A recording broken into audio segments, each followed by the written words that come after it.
that I don't like him from what he told someone. I just think that his opinion was totally wrong. There's a nice level of tension. You know, they play here, probably the only event in golf that they really play for their glory. And then you have 40 seconds to hit a shot. That's in the rule book too.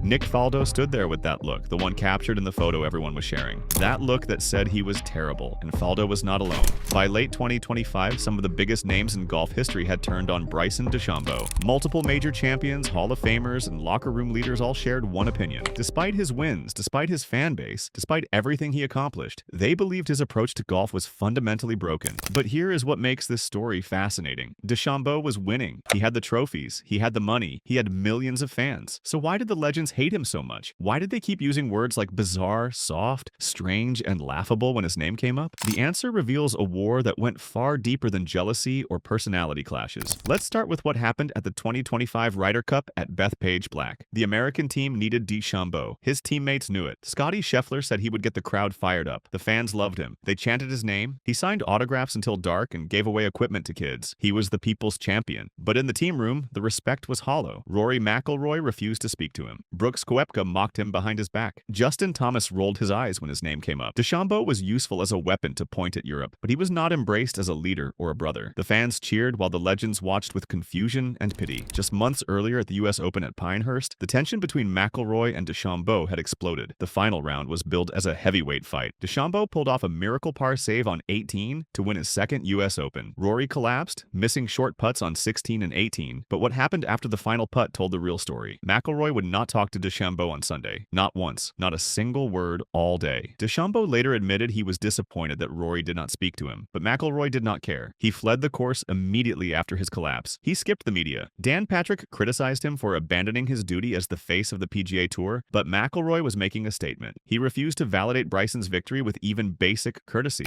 The animosity between them went back further. Before the Ryder Cup, McIlroy publicly accused DeChambeau of name-dropping to push agendas. Bryson had mentioned chirping in Rory's ear during Ryder Cup play, treating it like friendly banter. Rory saw it differently. He said people should not be using his name to push those agendas. He made it clear he was not going to try to be Bryson's best mate out there. To McIlroy, DeChambeau represented everything wrong with modern golf. Bryson treated the sport like a content vertical. The Ryder Cup, the Masters, the US Open were stages for his personal brand rather than sacred traditions to serve. McIlroy viewed himself as the guardian of the game's legacy, and DeChambeau was the algorithm trying to corrupt it. This was not a rivalry between equals. This was a cultural war, tradition versus content, soul versus engagement metrics. But McIlroy was not the only legend with a problem. Nick Faldo, the stoic three-time Open champion, became the voice of the frustrated establishment, and his critique cut even deeper. It was not about personality, it was about strategy. After DeChambeau won the US Open at Pinehurst in 2024, he arrived at Royal Troon full of confidence. He declared his intention to attack the course. That single word, attack, made Faldo furious. "You do not attack a links," Faldo said. "You thread it down there." To Faldo, this revealed a fundamental misunderstanding of golf's essence. Threading a ball means acknowledging the course's contours, the wind's cruelty, and the danger of pot bunkers. It requires humility. Attacking means you think ball speed can make all those variables irrelevant, and DeChambeau's strategy at Troon proved Faldo right. Bryson missed the cut just weeks after his US Open victory. Faldo did not hold back. He said he did not like the way Bryson played at times, and that he was allowed to criticize it. He called DeChambeau's strategic choices complete nonsense. This was not just commentary on a bad round, it was condemnation of a bad philosophy. Faldo argued that Bryson's one-dimensional reliance on power stripped him of the versatility required to be a complete champion. To Faldo, DeChambeau was great entertainment, but strategically empty.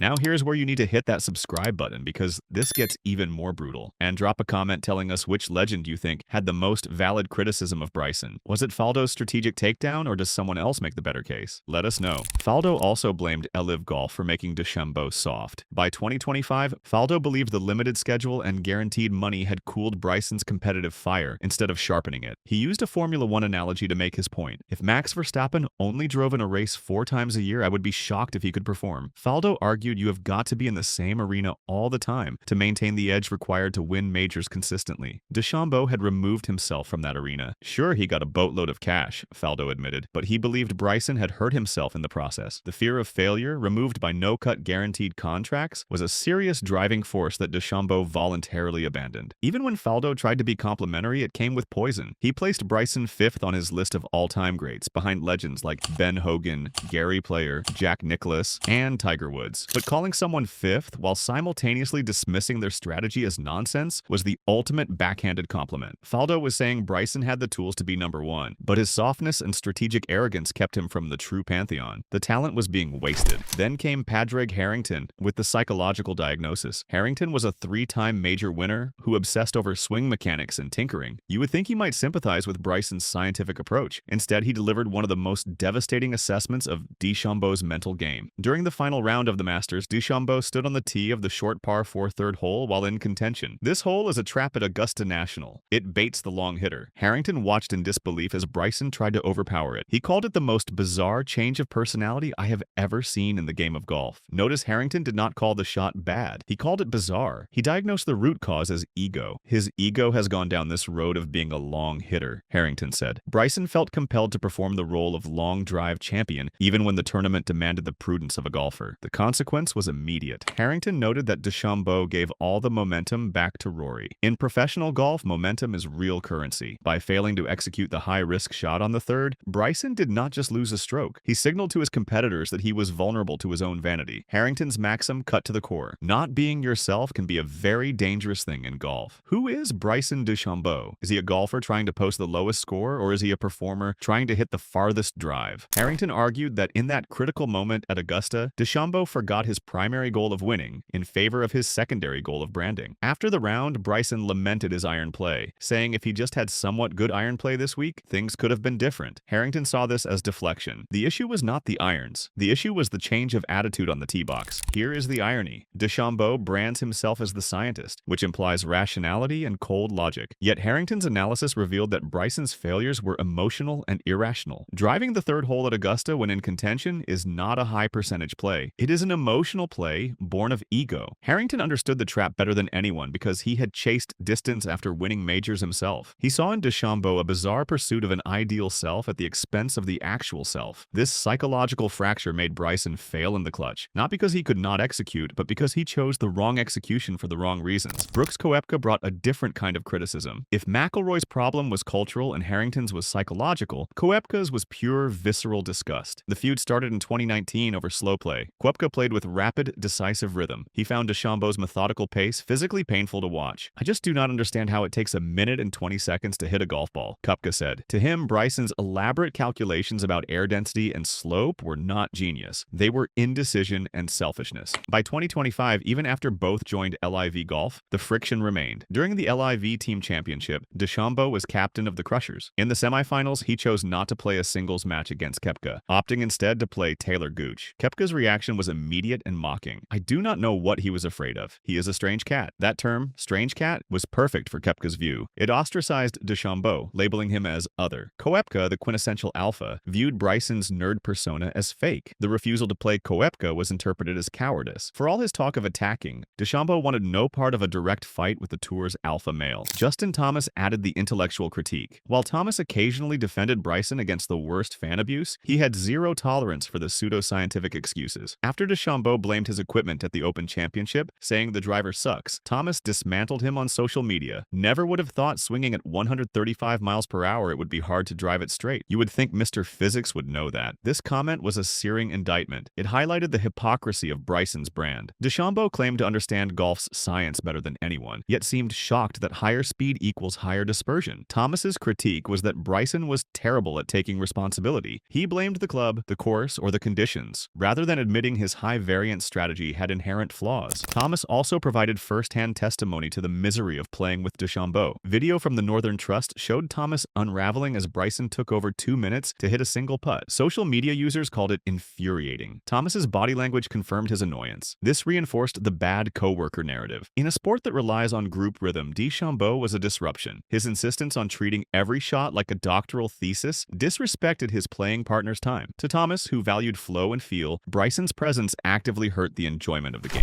So let's put this all together. Each legend attacked a different flaw in DeChambeau's game and character. Faldo saw zero humility and a refusal to bow to the architecture of golf's ancestral homes. Harrington diagnosed ego overriding golf intelligence and fragility under pressure. McIlroy identified inauthenticity and prioritizing brand over tradition. Koepka pointed to social awkwardness and selfishness with time. Thomas exposed hypocrisy and blaming tools for a workman's errors. These were not petty grievances. They were substantial arguments about the nature of the sport itself. By 2025, all these criticisms formed a united verdict. The Faldo photo became the symbol of the golf establishment condemning DeChambeau. While fans at Bethpage Black chanted his name, the legends watched with skepticism. Bryson was useful as a weapon, powerful off the tee and capable of firing up crowds, but he was not respected as a peer. He was viewed as a mercenary who treated sacred tournaments like content opportunities. To the legends, DeChambeau failed the metaphysical tests of golf: the test of humility at Troon, the test of self-knowledge at Augusta, the test of authenticity in his relationships, the test of respect for his peers' time and intelligence. The legends acknowledged DeChambeau's talent. They could not deny the trophies or the victories, but they argued he was still fundamentally flawed. In their eyes, he was terrible because he optimized the soul out of the game. He became a Formula One car in a sport built for horse racing. Faster, louder, but out of place. Faldo's comparison was deliberate. DeChambeau conquered the science of golf, but failed its art. He could generate ball speed and launch angles, but he could not thread a links or read a moment's demands at Augusta. He could build a massive YouTube following, but he could not earn the quiet respect of the locker room. Here is the tragedy from the legend's perspective. DeChambeau had the physical tools to be the greatest of his generation. Faldo himself ranked him among the top 5 of all time based purely on talent. But potential means nothing without execution that honors the game. Bryson's stubbornness, his refusal to adapt, his ego-driven decisions in critical moments, all of it represented wasted greatness. The legends watched a player who could have threaded the needle of history choose instead to attack it with brute force. And when history fought back at Troon, at Augusta, in the silence from McIlroy, in the eye rolls from Thomas, DeChambeau seemed genuinely confused about why he could not win their approval. The irony is that DeChambeau succeeded by many measures. He won majors. He made millions. He built a fan base that rivaled anyone in the sport. At Bethpage Black in 2025, he was the people's champion. Kids wore his hat. Crowds roared for him. He signed autographs and gave away clubs. He created moments. But in the clubhouses of Augusta, Troon, and St. Andrews, in the quiet conversations between legends, the verdict was harsh. They believed Bryson was terrible not because he lacked skill, but because he refused to play golf on anyone's terms but his own. To Faldo, that meant attacking when you should thread. To Harrington, that meant letting ego override intelligence. To McIlroy, that meant treating tradition like content. To Koepka, that meant disrespecting the rhythm of the game. To Thomas, that meant blaming science when you should accept responsibility. Each criticism revealed a different way DeChambeau violated golf's unwritten code. And in a sport built on tradition, on respect, on the quiet dignity of the walk between shots, those violations mattered more than any trophy. As DeChambeau entered his 30s, the question remained: could he ever thread the needle of acceptance? Could he adapt his approach to honor the game's soul while maintaining his unique identity? Or would he forever be the man who tried to attack history and learned that history fights back? The legends had delivered their verdict. Bryson DeChambeau was talented, wealthy, and popular, but in the ways that mattered most to them, in the ways that defined true greatness in golf, he was fundamentally, undeniably flawed. Yet here is what the legends might have missed. DeChambeau built something they never could: a direct connection to millions of fans, a personality that transcended the sport, a willingness to be himself, even when that self was rejected by the establishment. He gave golf a new audience. He made physics cool. He proved you could win majors while being different. Maybe to Bryson, the respect of legends mattered less than the love of the people. Maybe he looked at Faldo's criticism and Kepka's mockery and McIlroy's silence and decided their approval was not worth changing who he was. In the end, both sides were right. The legends were correct that DeChambeau violated golf's sacred principles, but Bryson was also correct that those principles needed challenging. Golf had been the same for a century. He tried something new. He won with it. He lost with it. But he played on his own terms. And whether you call that genius or terrible depends entirely on what you believe golf should be: a game of physics and power, or a game of art and humility. Bryson chose physics. The legends chose art. And that collision created the most fascinating story in modern golf. So there you have it. The legends called him terrible. They meant it. But Bryson kept playing anyway. Drop a comment with your take. Was DeChambeau really as flawed as the legends claimed? Or were they just threatened by someone who refused to play by their rules? Let us know what you think.